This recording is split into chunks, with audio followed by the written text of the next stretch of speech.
biyahe tayo ng Maribeles, Bataan.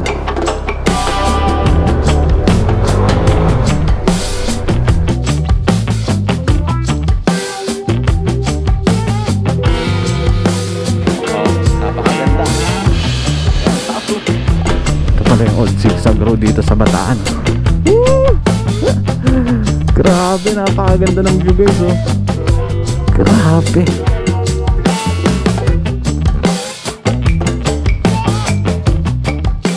Alright guys, so this is Kuya J. Kamusta po kayong lahat?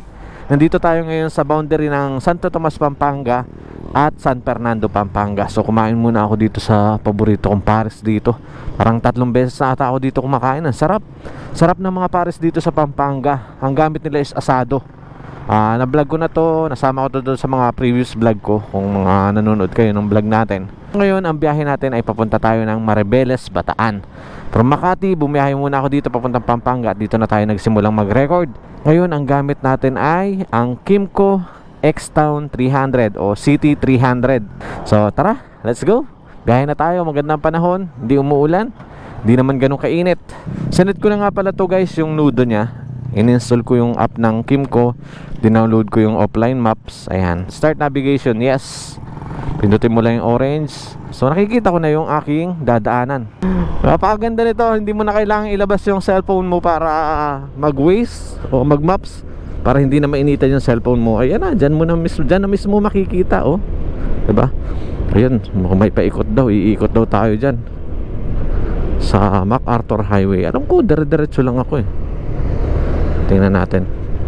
Ayan, may paikot to. Dumisplay din dito, may daan, oh. Kung saan tayo liliko, ang galing. Ayan na, nagbago na siya. Tama naman yung kanyang way. Dito rin kasi kami dumaan nung kami pumunta ng Bataan. Ay, ang galing. Oo, tapos 732 meters left. Oh, diba? Lupit. Alright, let's go. Woo! Kita-kits, Bataan, Maribeles, Bataan. Let's go.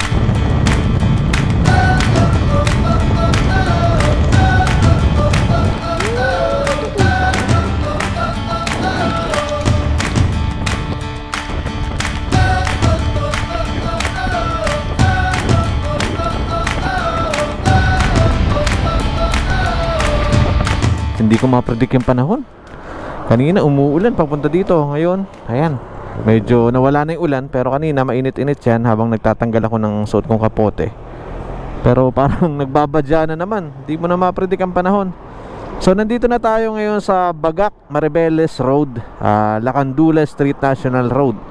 Meron na lang tayong 52 minutes na lalakbayin para marating natin yung Maribeles na pupuntahan natin guys. Yan, pupunta tayo dito sa Porto Circle Jeepney Terminal kasi doon yung rotonda.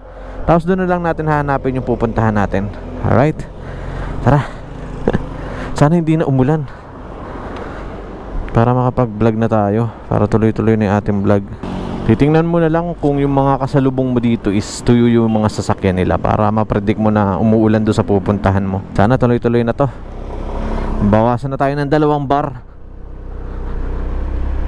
Uy, nakakompas na naman. Kulit ng aking nudo ngayon, oh. Kompas. Yun, o diba, tuyo dito yung daan. Walang bakas ng ulan. Kanina talaga namang naligo ako sa ulan. Dito guys sa Bagak, Maribeles Road is merong speed limit, which is ang mga kotse is nasa 80 kilometers per hour. Ang mga motor naman ay nasa 60 lang daw. Nakabasa ko kanina. Lumalagpas ako ng 60. Sorry na po. Madali din tayo kasi mamaya ulanin na naman tayo eh. Mas maganda kasi pagdating natin doon, walang ulan para makita natin yung mga baka. Wow, tanaw ko na dito yung dagat.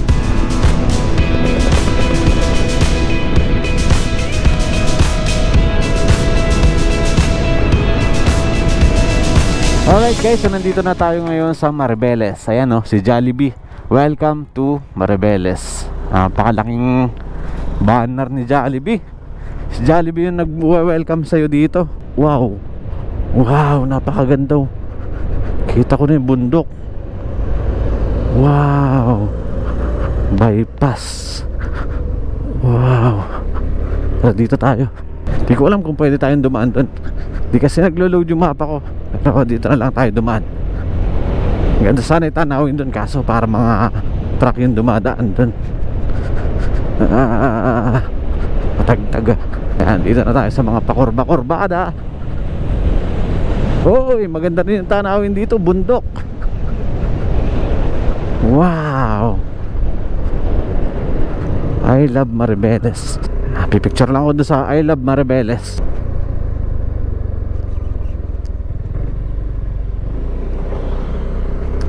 Ayun oh. Oo, ganda ng view. Tangkita mo yung baba. I love Maribeles. Daming history ng Maribeles. Mount Maribeles, Balloon Anito, Hot Spring. May hot spring pala dito. 0 kilometer. The Death March. Zigzag Road. Wow, may zigzag road din dito. Mount Tarak. Ang dami palang pwede mapuntahan dito sa Maribeles. Picture muna tayo guys. Tuloy pa tayo. Uy, dito na nga tayo sa pasigsag-sigsag road na to. Tapos Bataan Death March. Marker 0 kilometer. Madadaanan pala natin to. Okay, tama-tama yung dinaanan natin. Di tayo nag-bypass. Wow, ang ganda ng bundok na yun oh. Wow, ganda. Ayun oh. Wow, grabe yung mga bato. Stig. Wow, grabe, ang ganda. Grabe. Wow, hindi nyo ito ma-appreciate sa video, pero pag pinuntahan nyo mismo dito, makikita nyo yung ganda niya. Wow, grabe, ganda. Oh, ganda oh. Wow, grabe.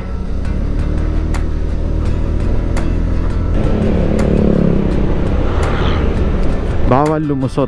Uy, may traffic light din pala dito. Green, diretso tayo.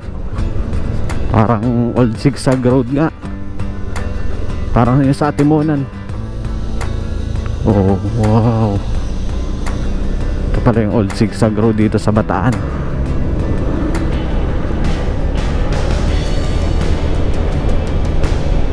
Oo nga, parang katulad talaga nung sa Timonan.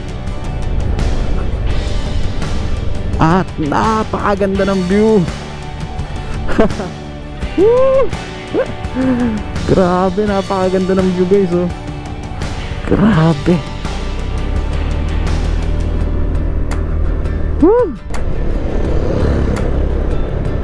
Ito pa. Boom. Wow. Pwede ba huminto dito? Wow, grabe. Ganda ng tanawin. Tayo huminto dyan. Delikado. Wow. Woo!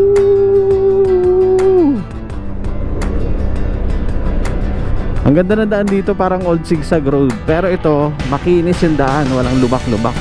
Sa old zigzag road sa Atimunan kasi malubak. Pagkaahon mo, sobrang lubak ng pababa. Ang tagal nang inaayos nun, hanggang ngayon inaayos pa rin. Pero dito sa Bataan, ang ganda. Ganda ng daan. Napaka pulido, solid. Ooh, wow. Wow, ang ganda naman dito. Wow. Wow, ang payapa. Tapos ang ganda, may mga puno. Wow. Wala akong masabi kundi wow. Grabe.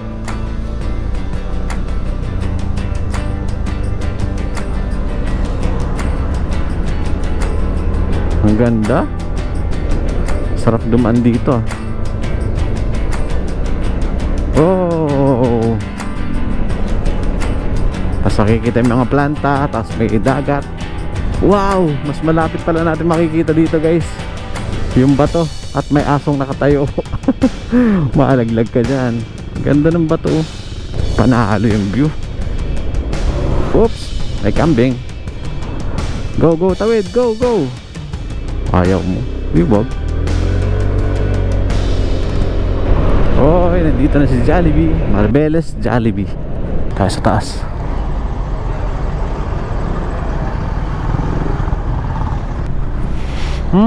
May dagat. Sarap ng amoy ng dagat. Tabing dagat na tayo, guys. Coastal. Kailan naliligo ako, hindi ko na alam saan papunta. Ito pong rotonda na to, nandyan. Porto. Oo, Porto Circle. Lalampas ka pa ng balon, dire-diretso, may tulay doon, lalampas ka pa. Sige po, salamat po. Okay, dito. Dito daw tayo, kaliwa tayo. Pag pupunta kayo dito, download kayo ng offline maps. Ito na nga yung terminal na hinahanap natin. Saan yung rotonda? Ito na mismo yung rotonda. Sang ikot. Bale, andito na tayo sa rotonda. Yung rotonda pala hindi masyado mabahay. Wala gaanong bahay. Tsaka mapuno. Tapos ito yung dito tayo dadaan. Papunta dito sa view deck. Okay, isa pa. Ito naman Balon Porto Road. Ito, Balon Porto Road. Nandiyan po kayo dadaan pag pupunta kayo ng mga beach. Tayo naman is sa view deck lang. Ano tayo? So bale, dito tayo kakanan. Yan. Okay, Maraf Road. Mabato. Dito yung terminal. Tapos dito tayo kanan. Talaga naman matinding break in to. Yeah, mabato. Yeah.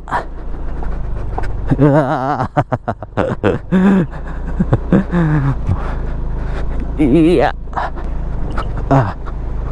Mukhang may entrance. Yeah. Oo nga, may entrance. Nay, dito po ba yung view deck? Yung view deck dito? Magla-log in. Tama po ba? Ito ba yun? Ayun, Panoypoy. Hanggang ito, dito. Ito itong part na to. Sige, sige. Mga ilang kilometers na lang po? Mga ano lang yan, sir? Mga 5 minutes. 2 minutes. Okay, sige po. Thank you po. Kaya po yung motor. Sige. Okay guys, so dito na tayo. Panoypoy view deck. Magla-login kayo tapos donation lang. Any amount. Alright. Sige po. Ito lang po yung kanan. Sige po. Thank you po. Yeah. Okay, dito na daw guys. Okay. Yeah. Yeah. Sige, kaya mo yan. Kaya. Buti medyo tuyo yung daan kahit umulan. May part na medyo basa. Ang gilid na yan, basa-basa pa. Dito daw yung parking. Hindi po kaya motor doon? Kaya, bawal na doon. Bawal. Sige po. So dito tayo magpa-park guys. Yan. Pag-akyat nyo ng konti. So yun guys, iniwan natin yung motor natin dito. Parking kasi hindi na pwedeng umakyat dito sa taas at nagiging crowded. So yung mga motor, iniiwan na lang daw doon sa gitna ng daan. Tapos dito makikita nyo na kaagad yung view. Ayan ganda yung dagat. Overnight parking fee. Pwede pala mag-overnight. Yun, dito naman sa likod, kitang-kita rin yung bundok. Napakaganda ng bundok. Ba't ko di basa na? Hindi po Panoypoy view deck. Panoypoy lang. Opo. Yan sa Pampanga. Dito po muna ako. Sige po. Yun, okay, tara, let's go. Dire-diretson tayo guys. Okay naman yung dadaanan natin, tuyo. At hindi naman ganun katarik. Tapos dito may enjoy mo na kaagad yung view. Yun, oras natin is 12:26 ng tanghali. Tinanghali na tayo dahil sa ulan, init. Tapos sabi ni nanay, mas okay daw pumunta kayo dito mas maaga para hindi kayo abutan ng ulan. Alas 5 or alas 4, umuulan na. Mas mabuti, umaga kayo pumunta. Pwede naman pala yung motor. Pwede mong iakyat. Alright, may mabibili naman kayo dito. May mga tindahan bago kayo umakyat. Solo natin tong lugar na to. O nga naman, pag inakyat mo yung motor mo, hindi mo rin kayang iakyat hanggang dito. Hanggang dun lang talaga yung motor. Wow, this is it guys. Panoy Poy. Dito muna tayo sa taas. Akyatin muna natin to. Wow, ang ganda ng dagat dun. Para naaalala ko dito yung Batanes. At saka yung sa Dingalan. Yung pinuntahan namin sa Dingalan na parang mini Batanes. Wow. Ang ganda ng pwesto ng baka at saka ng kambing. Alright. Yung taas oh, ganda oh. Bakitang-kita mo yung dagat. Dagat ng Maribeles. So dito sa taas patag. Kaya pwede kang mag-pinch ng tent. Yung may tent sila kuya dun. Pwede ka pala dito mag-overnight. Wow. Wow. Wow. Grabe ang taas. Wow. So this is the view. Mula dito sa Panoy Poy view deck. Yan yung makikita mo. Tapos dinig na dinig mo yung hampas ng alon doon sa mga bato. Yung 5 fingers dun sa kabila guys. Diyan na mismo yun. Grabe. Ganda. Woo!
Solid.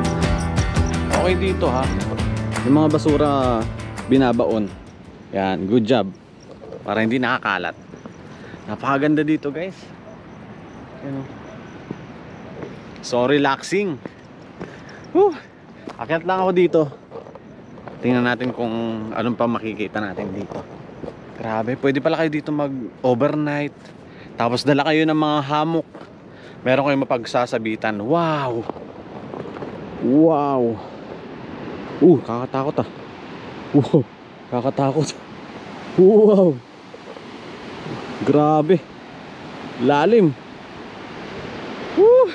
Oh, napakaganda. Yan, taas oh. Grabe, nakakahilo. Kakalula. May agila oh. Ba? Solid. Woo! Naalala ko yung pinuntahan namin sa Dingalan. Ganito yung makikita mo. Tapos ganito kalalim. Mas malalim pa nga eh. Grabe, solid yung alon. Sarap pakinggan. Maririnig nyo yung hampas ng alon doon sa mga bato. Nakaka-relax pakinggan. Oh, ang dami dito mga view deck. Pwede dyan. Oh, dun, maganda rin dun. Grabe, dun pa flat surface. Pero dito maganda yung natayuan nila na nag-camp sila, naglagay sila ng tent. Tapos pwede kayong maglagay ng hammock dun sa mga puno, diba? Woo! Welcome to Panoypoy. At ito yung sasalubong sa inyo guys. Napakagandang tanaw. Kaka-relax, grabe. Maganda dito guys mag-picture ng prenup. Solid ang mga view dyan. Dito, ang daming spot. Dyan sa puno, dun sa tuktok doon. Yan, tapos ito yung view nyo. Solid na solid yung background nyo pag dito kayo nag-set ng mga prenup, mga picture taking nyo. Wala kasi akong kasama kaya walang magpipicture sa atin eh. So this is it, Panoypoy. Panoypoy view deck dito sa Maribeles, Bataan. Alright. Woo! Yung katabi na yan guys, dyan yung 5 fingers. Dyan sa likod niyan. Hindi ko sure kung kasama tong isang to. Pero sabi nila doon sa kabila. Sa kabila po yun. Kaya malapit na dito. Pag taos mo dito, diretso ka na doon sa 5 fingers. Para doon naman swimming. Dito, view. Okay. Woo! Diba? Paka solid. Solid. Ganda ng view. Tapos kitang kita mo dito yung poblasyon. Pag umakyat ka pa doon, kita mo yung poblasyon. Diba? Woo! Solid. So puntahan nyo na to guys. Mas best time pumunta kayo dito is mas maaga guys. Kasi you know, yung panahon ngayon hindi natin ma-predict. Minsan umuulan. Tapos ang ulan daw dito hapon. Kaya umaga na kayo pumunta guys. Agahan nyo na lang umalis. Umalis ako sa Makati ng alas 6. So medyo inulan-ulan tayo kaya pahinto-hinto. Alright. So this is it. Welcome to Panoypoy. So maraming salamat guys kung hanggang ngayon nandito pa kayo sa part na to. Nanonood pa dito sa vlog natin para masaksihan yung kagandahan nito. Itong Panoypoy view deck. So Panoypoy Panoypoy lang daw sabi ni Kuya. Pero sabi naman ng nanay, Panoypoy view deck. Bahala na kayo kung anong gusto niyo tawag dito sa lugar na. Solid. Alright. Maraming salamat po. Maraming salamat sa lahat na nanood, sa lahat ng mga nakasubscribe kay Kuya J. Maraming salamat po sa inyo lahat. Lalong-lalo na pala kay Sek Moto Supply sa pagpapahiram ng Kimco City 300 o X-Town 300. Yan. Maraming salamat po. Matipid din sa gas ha. Nakadalawang bar yung natitira sa atin. Biruin mo ilang oras tayong bumibiyahe, ilang kilometers na yung napunta. May plat pala dito. Dito sila kanina nakatambay. Yan, pwede rin kayo pala maglagay ng tent dito para sementado. Diba? Alright. Woo! Let's go. Uwi na. Let's go.